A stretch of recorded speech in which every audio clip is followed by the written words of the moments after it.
The wind howled through the pines, carrying the kind of cold that sank into your bones and made you question everything you thought you knew.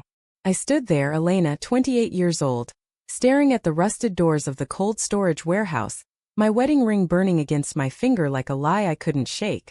Clara's shadow moved beside me, her breath a soft cloud in the twilight, and I knew right then that the next few hours would unravel us both. We weren't supposed to be here. Not in this forgotten corner of Montana, where the wilderness swallowed secrets whole. Clara had called me 3 days ago, her voice low and urgent over a crackling line, begging me to meet her at this abandoned warehouse, a place we'd stumbled upon years ago during a summer that felt like another lifetime. Back then we were just 2 college kids, sneaking away from the world, laughing under the stars, stealing kisses that tasted like freedom. Now I was married to a man who didn't know the half of me, and Clara was a ghost from a past I'd tried to bury. "Elena," she said now, her voice cutting through the wind. Her blue eyes locked onto mine, sharp and unyielding, like she could see straight through the walls I'd built. "You came." I wanted to tell her I hadn't had a choice, that her voice, even after all these years, was a hook in my heart, pulling me across states and promises I'd made to someone else. But instead I just nodded, my scarf fluttering against my chin. "You said it was important." "It is." She stepped closer, her boots crunching in the snow. At 32, Clara was still the woman who'd stolen my breath at 19, tall, with short black hair that fell in reckless waves, and a quiet strength that made you feel safe and terrified all at once. But there was something new in her eyes now, a shadow of desperation I didn't recognize. "I need you to trust me." Trust.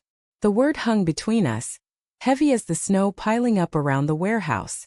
I'd trusted Clara once with every piece of me, until life and fear and expectations had torn us apart. Now I was standing here, a married woman, my husband's name etched into the life I was supposed to want. Yet here I was, shivering in the cold because Clara had asked me to come.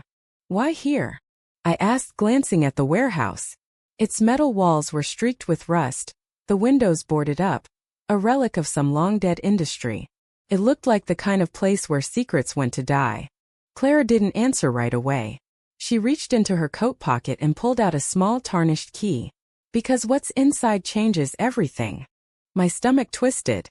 I wanted to ask what she meant, but the look on her face, half plea, half warning, kept me silent.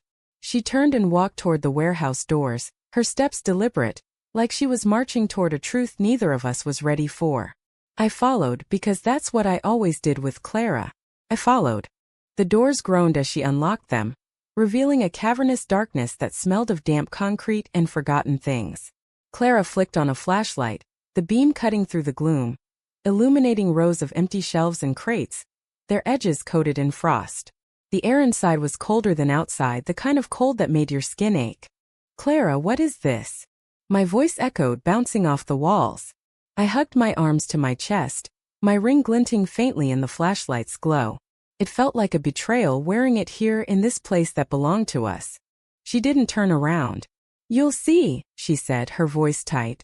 She led me deeper into the warehouse, past stacks of crates, until we reached a heavy steel door at the far end. It looked out of place, too new for this decaying ruin. Clara hesitated, her hand hovering over the handle, then looked back at me. "Elena, whatever happens next, promise me you'll listen before you run." My heart pounded. "Run? Clara, you're scaring me." "Good," she said softly. "You should be scared." She pushed the door open and the world tilted. Inside was a small room, no bigger than a closet, lit by a single flickering bulb. The walls were lined with shelves, but instead of boxes or supplies they held files, hundreds of them neatly labeled, their edges worn but organized.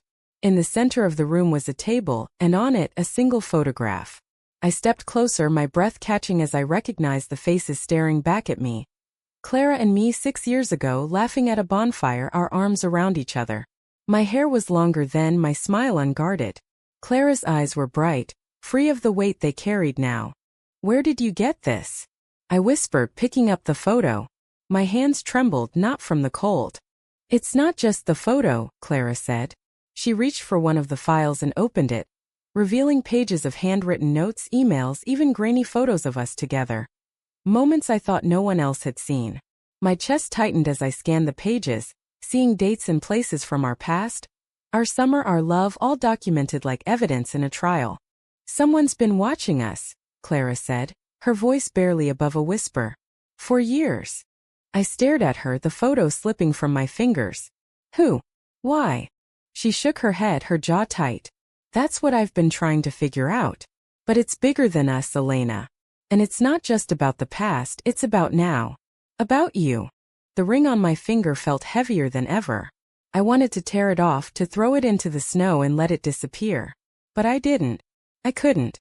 Because even now, standing in this freezing warehouse with the woman I'd never stopped loving, I was still tethered to the life I'd chosen. Or the life that had chosen me. Clara, I said, my voice breaking. What do we do? She stepped closer, so close I could feel the warmth of her despite the cold. Her hand brushed mine, and for a moment I was 19 again, fearless in hers. We fight, she said. Together. The air in the tiny room felt like it was closing in. The flickering bulb casting shadows that danced across Clara's face.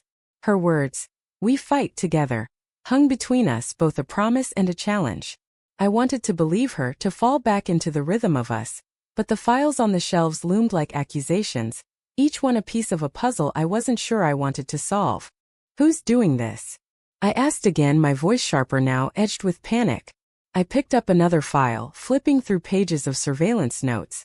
Dates, times, locations, our late-night drives, the diner where we shared milkshakes, the park bench where Clara first told me she loved me. Someone had been there, watching, documenting every moment we thought was ours alone. Clara's jaw tightened, her blue eyes scanning the room as if the answers might be hidden in the shadows. I don't know yet, she admitted. But I've been digging. It started a year ago, when I got an anonymous email with a photo of us from that summer. I thought it was a prank at first, but then more came: letters, files, even recordings. Whoever it is, they've been tracking us since college. I felt sick. The ring on my finger seemed to pulse. A reminder of the life I'd built to escape the chaos of loving Clara.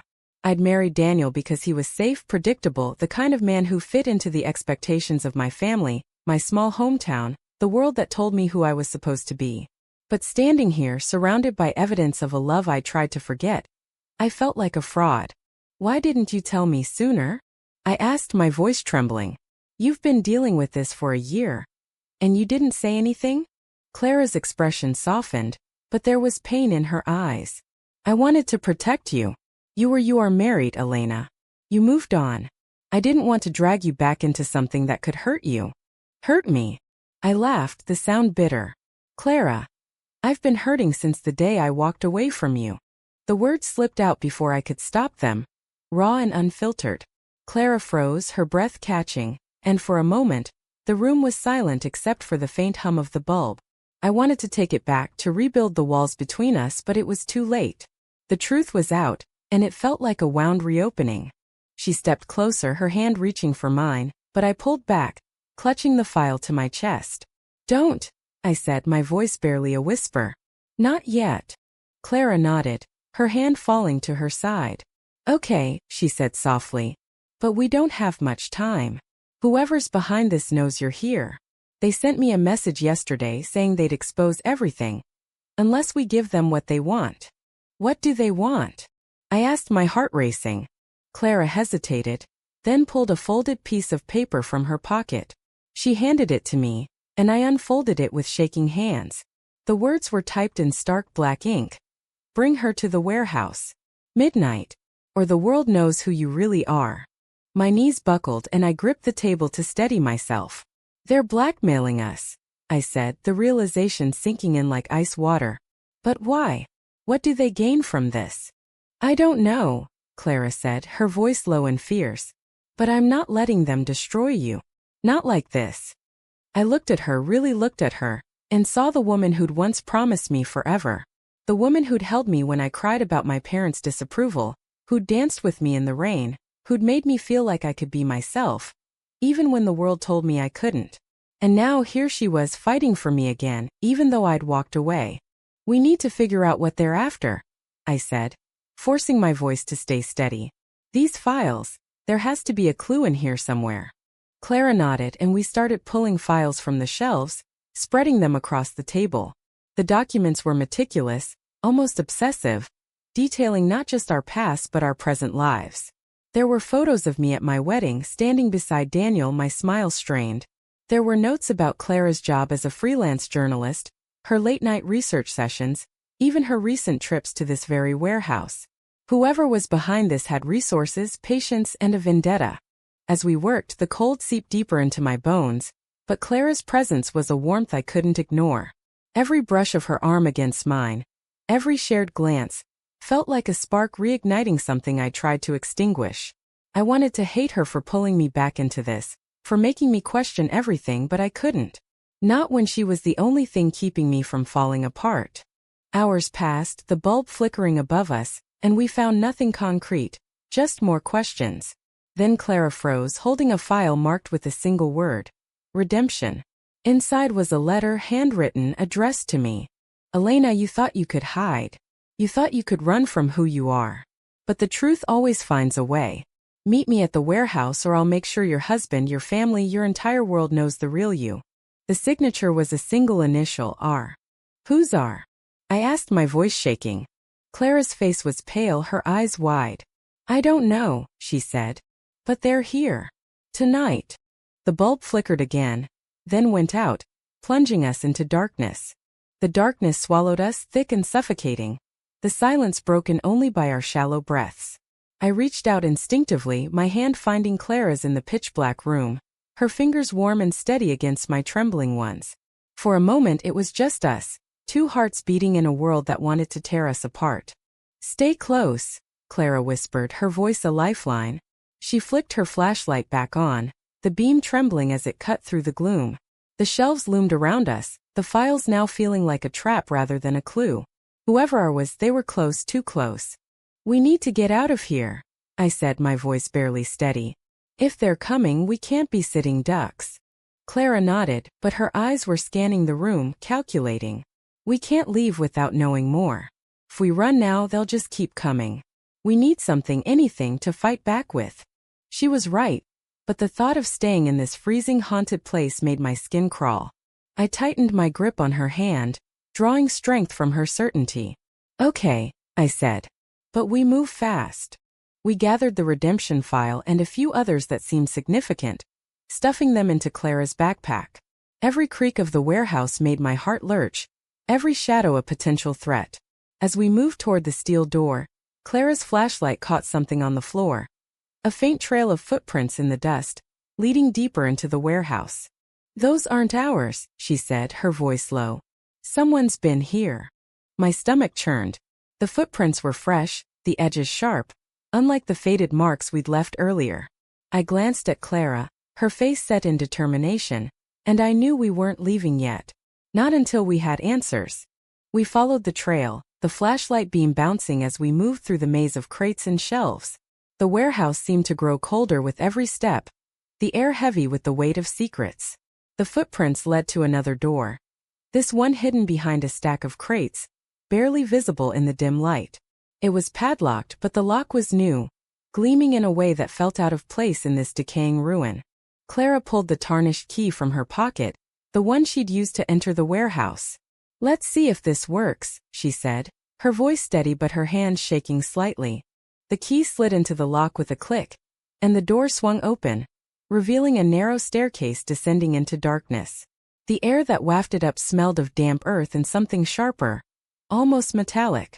Clara hesitated, her flashlight beam disappearing into the void below. This feels like a bad idea, I said, my voice barely above a whisper. It is, Clara agreed, but she stepped forward anyway, her boots echoing on the concrete steps. I followed because that's what I did with Clara. I followed even when every instinct screamed to run. The staircase led to a basement, a sprawling space that felt more like a bunker than part of the warehouse. The walls were lined with monitors, their screens dark but humming faintly, as if waiting to spring to life. In the center of the room was a desk, cluttered with papers, a laptop, and a single photograph. This one of me taken just weeks ago walking out of my office in Seattle, oblivious to the camera. They've been watching me, I said, my voice breaking. Not just us, me. Clara's hand found mine again, grounding me. We're going to figure this out, she said, her voice fierce. I promise. We searched the desk, finding more files, more photos, even a USB drive labeled ENC. My initials, Clarice. It felt like a violation, like someone had peeled back the layers of my life and laid them bare. I wanted to scream, to burn it all down, but Clara was already opening the laptop, her fingers flying across the keys. "It's password protected," she said, frustration creeping into her voice. "But there's a note here." She picked up a scrap of paper taped to the desk, reading it aloud. "The truth is in the ring." My hand went to my wedding ring, the metal cold against my skin. "What does that mean?" I asked, my voice shaking. Before Clara could answer, a noise echoed from above, a heavy thud like a door slamming shut. We froze, the flashlight beam flickering as Clara swung it toward the staircase. Footsteps followed, slow and deliberate, descending toward us. "Clara," I whispered, my heart in my throat. She grabbed my hand, pulling me toward a corner of the room where a stack of crates offered some cover. "Stay quiet," she said, her voice low but calm. "We'll get through this." We crouched behind the crates, the flashlight off, the darkness pressing in. The footsteps grew louder, stopping just outside the basement door. I held my breath, my hand still in Clara's, her warmth the only thing keeping me from unraveling. A voice broke the silence, low and unfamiliar, with a faint accent I couldn't place. "Elena," it said almost gently. "I know you're here." Clara's grip tightened, her eyes meeting mine in the faint glow of the laptop screen. Whoever our was, they'd found us. The voice lingered in the air, soft but menacing like a blade wrapped in silk. I pressed myself closer to Clara, her steady heartbeat against my shoulder the only anchor in the suffocating dark. We were trapped, cornered in this underground bunker, with nowhere to run and a stranger calling my name. "Don't move," Clara whispered, her breath warm against my ear. She shifted slightly, peering over the crates, her body tense but controlled. I wanted to be that brave, but fear clawed at my chest, making every breath a struggle. The footsteps resumed, closer now, echoing off the concrete walls. A shadow moved across the doorway, tall and indistinct, and then a figure stepped into the room. The faint glow from the laptop illuminated a man, mid-40s maybe, with sharp features and graying hair, dressed in a dark coat that blended into the shadows. He held a flashlight of his own, its beam sweeping the room, pausing on the desk where we'd left the files scattered. "Elena," he said again, his voice almost tender. "You don't have to hide. I'm not here to hurt you." Clara's hand tightened on mine, a silent warning. I didn't trust him, not for a second, but something about his tone, calm, almost familiar, made my skin crawl. Who was he? And why did he know my name? "Who are you?" I called out, my voice trembling but loud enough to carry. Clara shot me a look, but I couldn't stay silent. "Not anymore." The man chuckled, a low, humorless sound. "You can call me Richard. Or R if you prefer." He stepped closer to the desk, picking up the photo of me from Seattle. "You've been hard to track down, Elena. But I always knew you'd come back to her." Clara stiffened beside me, her eyes narrowing. "What do you want?" she demanded, her voice cutting through the tension. Richard turned, his flashlight beam landing dangerously close to our hiding spot. "I want the truth," he said. "The truth about you too. About what you've been hiding." My heart sank. The files, the photos, the surveillance, it was all leading to this. But what truth was he after? Our love? Our past? Or something else entirely? "Stay here," Clara whispered, her voice barely audible. Before I could stop her, she stood, stepping out from behind the crates, her hands raised in a gesture of surrender. "Leave her out of this," she said, her tone fierce. "Whatever you want, deal with me." Richard's eyes locked onto her, a faint smile curling his lips. "Clara," he said, almost fondly. "Always the protector. But you can't save her from this." I couldn't stay hidden any longer. I stood, my legs shaking, and stepped beside Clara. "Tell us what you want," I said, trying to match her strength. "No more games." Richard's smile faded, replaced by a cold intensity. "The ring," he said, nodding toward my hand. "It's not just a symbol, is it? It's a key." I glanced at my wedding ring, the simple gold band I'd worn for 2 years. "A key," I repeated, confusion mixing with dread. "To what?" Richard stepped closer, his flashlight blinding me for a moment. "To everything your husband's been hiding." he said. Daniel's not who you think he is, Elena. And neither is the life you've built. The words hit like a punch. Daniel, steady, predictable Daniel hiding something? It didn't make sense. But the look in Richard's eyes told me he believed every word. Clara grabbed my arm, pulling me back slightly. He's lying, she said, her voice low but urgent. He's trying to get in your head. Am I? Richard said, his tone mocking. He reached into his coat and pulled out a small device, pressing a button. The monitors on the walls flickered to life, displaying grainy footage. Daniel in a suit shaking hands with men I didn't recognize, in places I'd never seen. There were documents on the screen too, contracts with names and numbers that meant nothing to me but felt like a noose tightening around my neck. Your husband's been working with some dangerous people, Richard said. And you, Elena, were his cover. The perfect wife hiding his secrets. But you couldn't hide her. He nodded toward Clara. And that's where it all falls apart. I felt like I was drowning. Daniel, my husband, the man I promised to love, involved in something criminal? It couldn't be true. But the evidence on the screens, the files, the photos, it was all too real. What does this have to do with us? Clara asked, her voice steady despite the chaos. Richard's eyes gleamed. You were the loose end, he said. The one thing he couldn't control. And now you're both here, exactly where I need you. Before we could react, he lunged faster than I expected. Clara pushed me out of the way, and I stumbled, hitting the floor hard. Richard grabbed her, pinning her against the wall, his flashlight clattering to the ground. I screamed, scrambling to my feet, but Clara was already fighting back, her elbow connecting with his jaw. Run, Elena, she shouted, struggling against his grip. I froze, torn between fear and fury. I couldn't leave her, not now, not ever. I grabbed the flashlight from the floor and swung it, catching Richard's shoulder. He grunted, loosening his hold, and Clara broke free, tackling him to the ground. We didn't wait to see if he'd get up.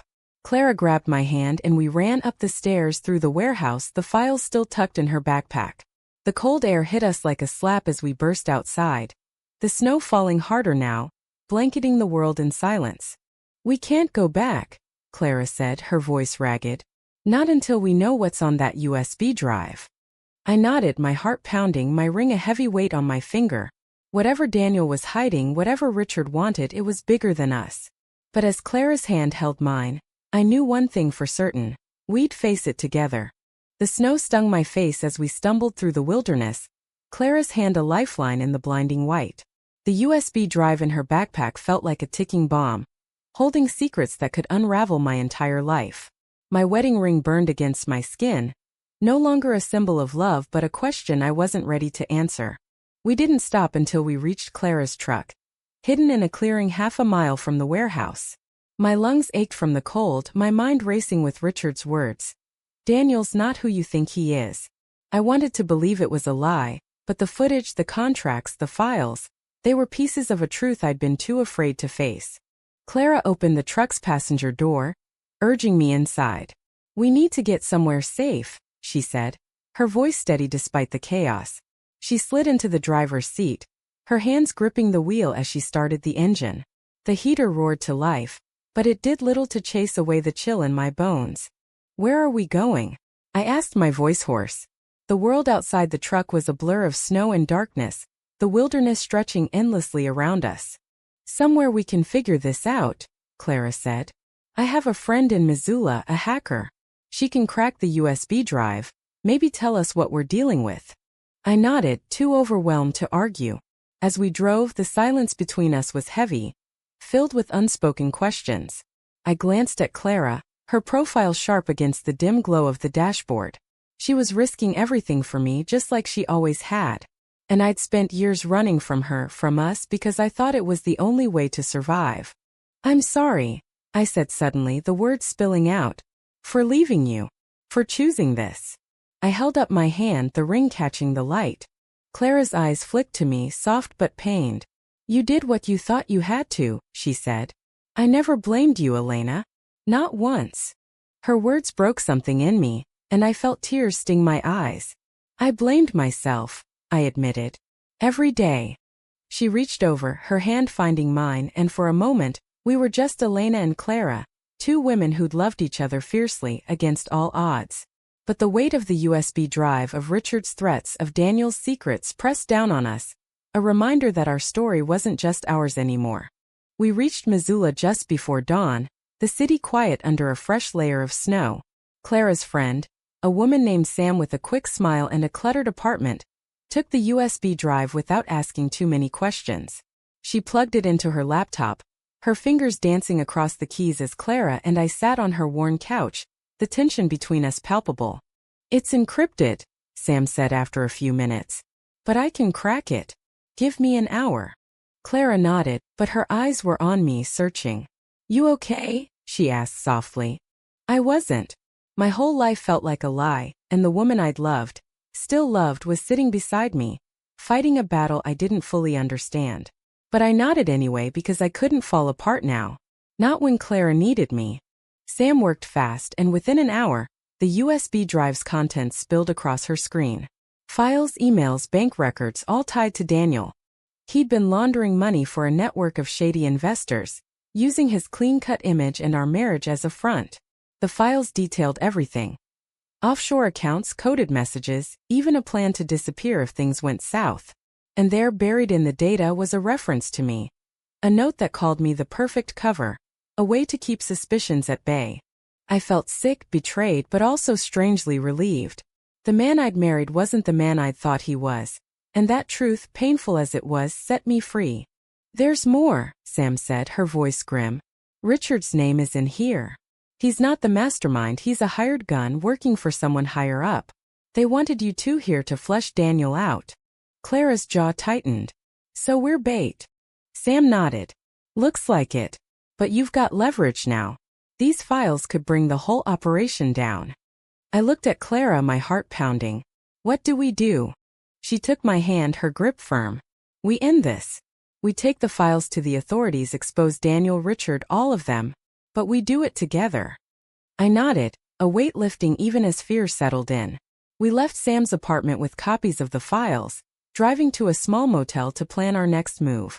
As we sat on the edge of the bed, the room quiet except for the hum of the heater, Clara turned to me. "Whatever happens," she said, her voice soft but fierce, "I'm not losing you again." I looked at her, really looked at her, and saw the woman who'd held my heart since I was 19. I slipped the ring off my finger, letting it fall to the floor. It didn't belong to me anymore, not the way Clara did. She pulled me close, her arms wrapping around me, and in that moment, in the cold wilderness of our lives, she held me. Not because of a ring or a promise or a lie, but because she loved me and I loved her, and that was enough. We'd face the world together, no matter what came next. Thank you for listening. Like and subscribe to get notifications about next videos.